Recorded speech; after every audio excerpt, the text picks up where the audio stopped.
Hey there, welcome to Prog Monster. My name is Murph, and I am the host of this show, a show dedicated to progressive rock, hard rock, heavy metal, and other forms of rock genre. Anyways, we're here to do the sixth episode in the rock greats who thrilled us, but since have passed on. So this is the sixth episode, and the year is 1969. So we have two people to talk about today. A couple of interesting people, I think, who contributed fairly significantly, I think, to the rock music genre. Um, but of course, have passed along. Okay, the first one is Wynonie Harris, sorry, and the second one will be Brian Jones of the Rolling Stones.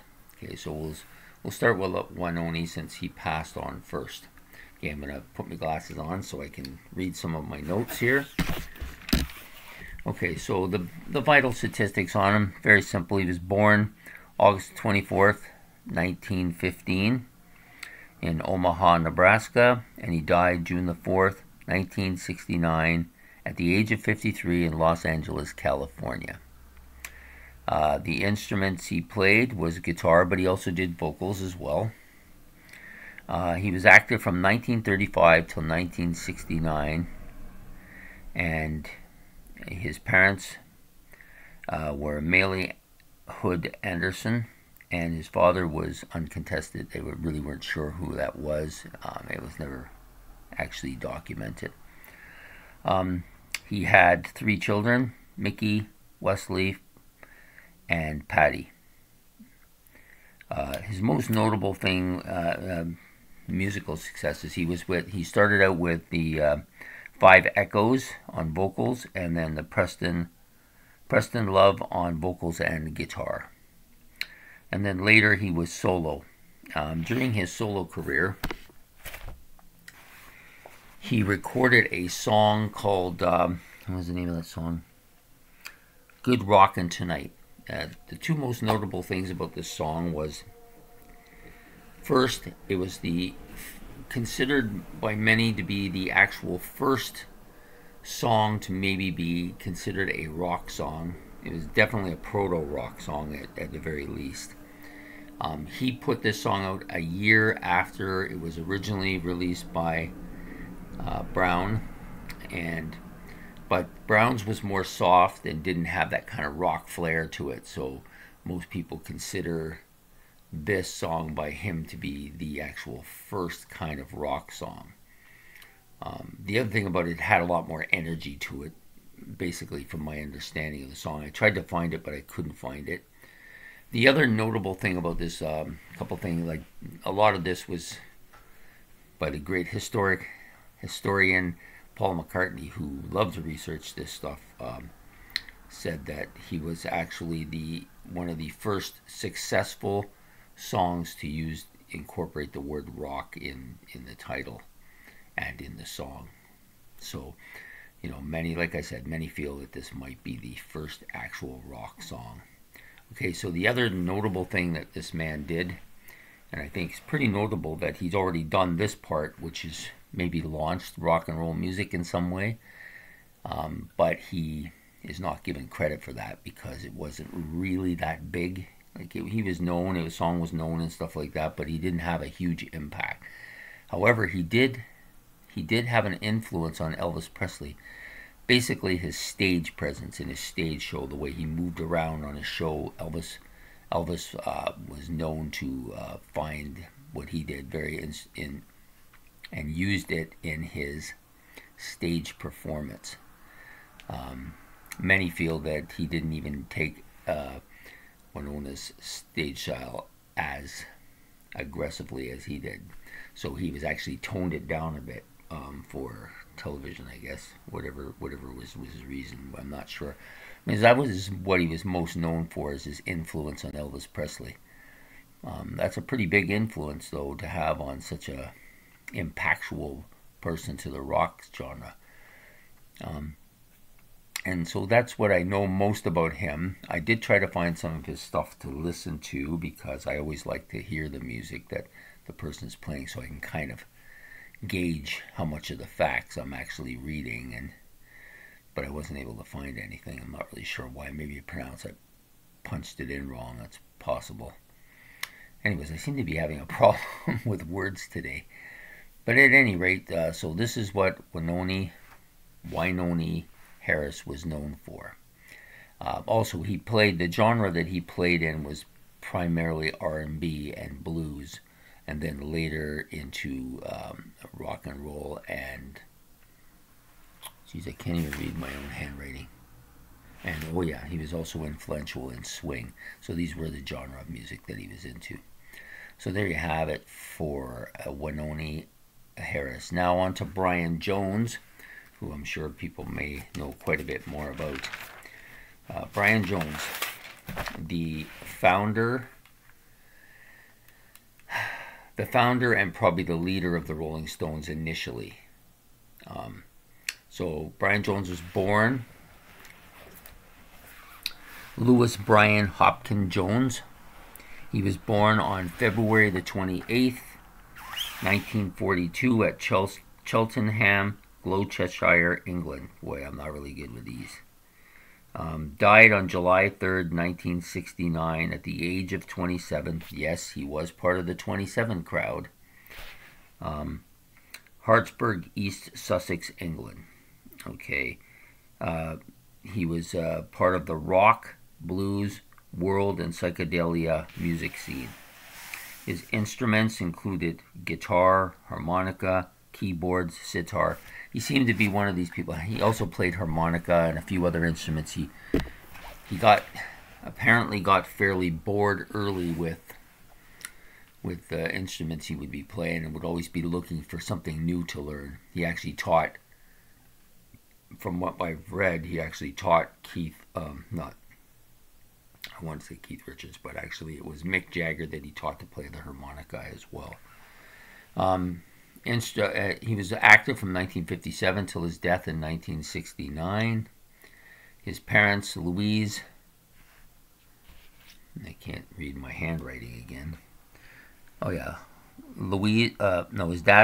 his dad was Louis Blunt Jones, and his mother was Louisa Beatrice Jones.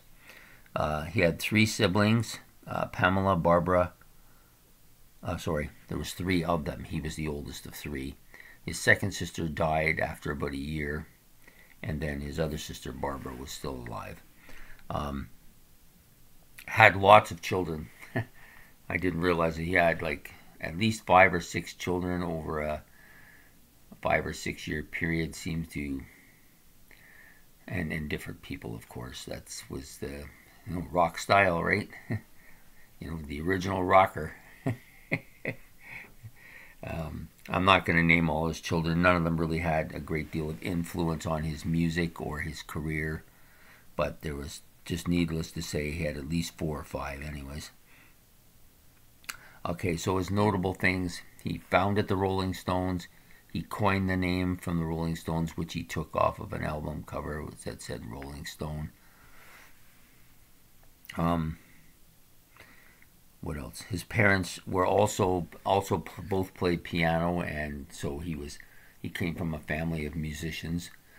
That's probably, I think that would probably account for his need to try different musical instruments. People that tend to be in a musical family, they become interested in just about everything musical. What else can I tell you about him that's factual, or at least reasonably factual? God, I wish I could see better. Okay, so he formed a band called boy, I wish I could read what I wrote. And he formed this band with Paul Jones. The band eventually was, the Roosters, that's what it was. I was trying to remember what it was called. The Roosters, which he formed with Paul Jones, and then I don't think they were related. And then when he left the band, was replaced by Eric Clapton. Pretty notable person to be replaced by. He became, so a little bit about him. I'm not going to read any more here. I'll read that stuff after if I think it's important. I just wanted to give you some of the background on him. Okay, basically he was like I said, the founder and the leader initially of the band, the Rolling Stones. He contributed a lot to the instrumentation of the group, to the musical direction of the group, to a lot of stuff. But slowly the group became disenchanted with him because he, like many rock stars, like to be in charge, right? And this rubbed specifically Keith and Mick the wrong way. Especially he didn't get along with Keith Richards very well. Initially, they were among the first people to do that kind of dual guitar thing, although I wouldn't really think of it as a dual guitar in the strictest sense. They would play rhythms together and they would play leads together, but not. I wouldn't say it would be on the same level as Wishbone Ash or even Thin Lizzy early on. But they did do that. He also was one of the first people to play the sitar, the Indian kind of guitar-like instrument. He was well known for that. He had that white guitar that he played a lot too, which is quite famous, I believe. So yeah, so he had a lot of influence early on, but his influence began to wane as Mick and Keith took over the writing of the music, and then the band just took on a manager who just generally started to push for more towards the rock pop type music that Stones became very famous for. And this went against what Brian Jones wanted. He wanted them to be a blues band. And after a while, I think he just basically became a bit of an outsider with the group. He was disenchanted, not happy with what was going on. And eventually, it got to a point where they just kicked him out of the band, basically. And then a month later, they found him dead in his pool. And there's been a lot of discussion about what happened there. Was it an accident? Was he drug-induced when it happened? Did somebody actually kill him? Were people plotting to get rid of him? All kinds of stuff like that. But I'm not doing a video on true crime here. I'm doing a video on music. So I think Brian Jones is probably most important for having formed the Rolling Stones, one of the British wave of music that kind of set the tone for modern rock music. Very influential that way. And because he died at 27, he became part of that famous 27 crowd that seemed to happen quite a bit, actually, at least in the 60s, and in some ways in the 90s as well. So yeah, he was strongly, like I said, strongly influenced by blues music. I did listen to some of his guitar stuff. It's quite good. It's a bit intricate, even for the Stones, by Stones standards. But I wouldn't put him as a legendary guitar player. He just was influential. He was part of a very influential band that had a huge impact on the rock music scene, and I think he should be honored for that, if nothing else, for his impact and putting rock music on the map, which I'm sure he had considerable impact in that area. So there you have it, Brian Jones, legendary guitar player for the Rolling Stones, died in 1969. It's funny, it's since so long ago, like it's more than 50 years ago, and people still think of him he's still fairly well known. And that is an attribution, I think, to the fact that the Rolling Stones are still going and still touring at this advanced years. Like they're coming up to this, I think, will be their 60th year together. That's unprecedented. There's nobody out there that's been around that long. Some bands are closer, but and they're still. I seen them recently in a concert on the YouTube not too long ago, from like about 2 years ago, and I thought, what, they don't look out of place for their age, man. They don't at all.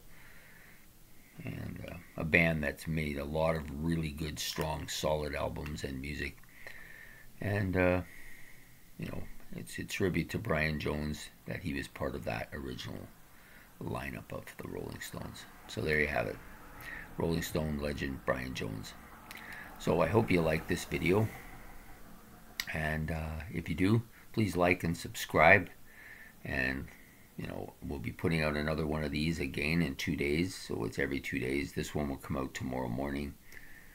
Typical time, 9 a.m. Eastern Standard Time, North America. And for my overseas buddies, I hope you get to see it soon. Anyways, I've had an enjoyable time doing this so far. It's been a bit of work, more work than I'm used to doing, but I've learned quite a bit about different types of music and about different types of transitional parts to rock music, and I've learned a lot about some individuals that I didn't know as much about. Brian Jones, I probably knew the most about, him and Sam Cooke, of the ones I've done thus far. But I think we're gonna tomorrow is going, the next video, number 7, will be 1970. We got a couple of really big legends. Probably not hard to figure out who they're going to be, but I'll leave that to your imagination until Saturday when I do this video. So I hope you, like I said, I hope you enjoyed this. If you do, like, subscribe, hit that notification. And we will see you soon. So from Prog Monster, you have a good evening. Bye.